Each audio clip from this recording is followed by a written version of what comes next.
Hana Lee is a biracial Korean-American writer who also builds software for a living. In her downtime, she enjoys knitting, crochet, and video games. She lives in California with her partner and 2 fluffy cats. Her debut novel, Road to Ruin, will be published by Saga Press in 2024. Hana Lee. Yeah, so I'm going to be reading from Chapter 5 of Road to Ruin, which has already been published. Haven't updated my bio. Jin, the main character, has just rescued Princess Inarine from her abusive family and a marriage that she's not too excited about. They've fled Inarine City on Jin's mage bike, and they've just stopped in the wastes for a bit of a breather. And Inarine has asked Jin to tell her a story. So Jin is telling this story that I'm about to read about her father. There was an old courier expression. Cities had hundreds of laws, but the Monowastes knew only one: survive at any cost. Gaojin understood the gist of the saying, but he never fully agreed. The Monowastes had plenty of laws. Bring twice as much food and water as you think you'll need. Travel light as you can. Never fall asleep unless you can see the whole horizon. Watch where pteropters fly, steer clear of Chandru, and ride like hell if you see a Rovex. Mana, water, then food, in that order. If your mage bike dies, you die. If your spark dies, you die. The difference between the wasteland and the cities, Gaojin reasoned, was that cities needed men to enforce the law. The wastes needed no enforcer. So if you had to live by the rules of one and not the other, better to be an outlaw in civilization than dead in the desert. He made his home in the wasteland, but his heart lived in Karina Tez. A woman dwelled there who baked the sweetest road cakes he'd ever tasted. Her hair was silk and charcoal, her laugh warmer than the sun and quicker than lightning, her hands firm and gentle. Evemi, his wasteland flower. One day, Gaojin swore, he'd pluck her from the weeds and take her somewhere lush and green, a foreign land untouched by storms. He would have no place there. Without the storms, without mana, his talent would dwindle and fade, and so would he. So taking Evemi away from the wastes would be his last delivery, the last moment before their roads diverged forever. Maybe that was why he waited. He didn't know time was running out until it was gone. Sometimes it was months between deliveries to Karina Tez, long months between precious days in Evemi's bakery and passionate nights locked in her arms. So it was that one day he walked into the bakery and heard an infant's wail before Evemi's voice. His child. He'd last seen Evemi 6 months before and hadn't even known she was pregnant. In that moment, marked forever by the smell of fresh bread and a child's cry, Gaojin knew he'd never take Evemi to the green place.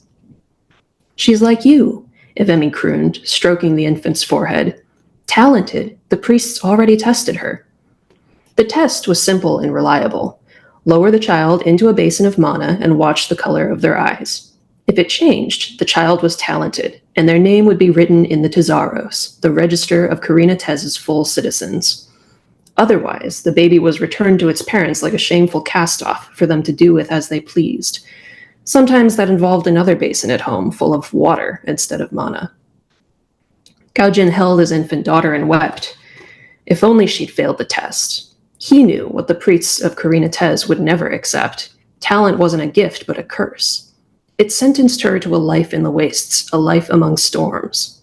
At least, Gaojin vowed, he could teach her to make the best of it. So he did. He built a sidecar for his mage bike and took his daughter into the wastes before she could walk, teaching her the wonders of her prison. He showed her saurians and chasms split by storms, shattered remnants of ancient highways and plants twisted into new shapes by wild magic. He made the rumble of the mage bike's engine into her lullaby and rocked her to sleep under crimson stars. Evemi was his wasteland flower, impossible and pure, but Jinlu was like him, born to a broken world, the same corruption flowing through her veins.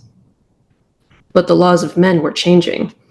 Gaojin watched Karina Tez grow colder toward its talentless, rewriting its laws, stealing their freedoms one by one. Evemi lost her bakery. A metal-talented savant claimed the building for his sculptures. The Legion grew more insistent. They wanted spark-talented children.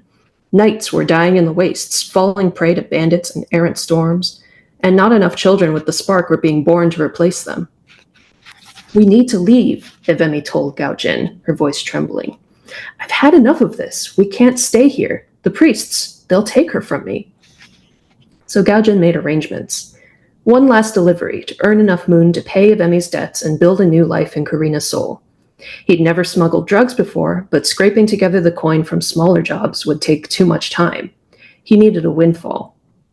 His daughter was 7 years old enough to watch Gaojin, blindfolded and bound, be led into the square by temple guards, guided onto a scaffold, and bent over so his cheek rested against smooth, blood-stained stone. Old enough to remember the voice of the priest who read his sentence, though the list of charges blurred together into meaningless, damning noise. Old enough to recognize the prince who'd posed as Gaojin's supplier and watched his execution with a smile. The blindfold stayed on. Gaojin died without seeing his daughter's face, or Ebemi's, but Jinlu watched and never forgot. Her father had made the wasteland beautiful and refused to live by the laws of men, and now he was dead. She would use what he had taught her to take her mother and flee Karina Tez, no matter what it took. There's a scene break here. It took 13 years, Jin said softly, and I spent most of those years dodging the Legion. I learned my trade from an old courier named Lorne. Riding was the easy part. I've always been good at it. The hard part was scraping together enough moon for a bike of my own. Oma was scared of riding. That's why she never went anywhere with my father. But I couldn't afford a sidecar, so she rode out of Karina Tez with her arms so tight around my stomach I thought I'd puke. Jin smiled. A bit like you, princess. She glanced to the side. Inarine's head had slumped onto the boulder. Her veil fluttered to the steady rhythm of her breath. Jin shrugged off her jacket and draped it over the princess. Her throat clenched. For a moment, she saw someone else sleeping in Inarine's place. Emotion pushed against her ribs, a beast trying to claw its way out. All she could do was breathe, in and out, squeezing her hands in time with each exit. Inhale. Her escape from Karina Tez hadn't been without sacrifice. She left the rest of the story untold. Inarine didn't need to know the real reason Jin had been unable to refuse her back in Karina Root. Her secret shame, the stain on her past. Falca. Delivering Inarine safely into Kadrin's arms would make it all right. Then, maybe, Jin would finally be freed of her guilt. That's all I got. I'm giving away 2 copies of this book, and you can buy it anywhere books are sold.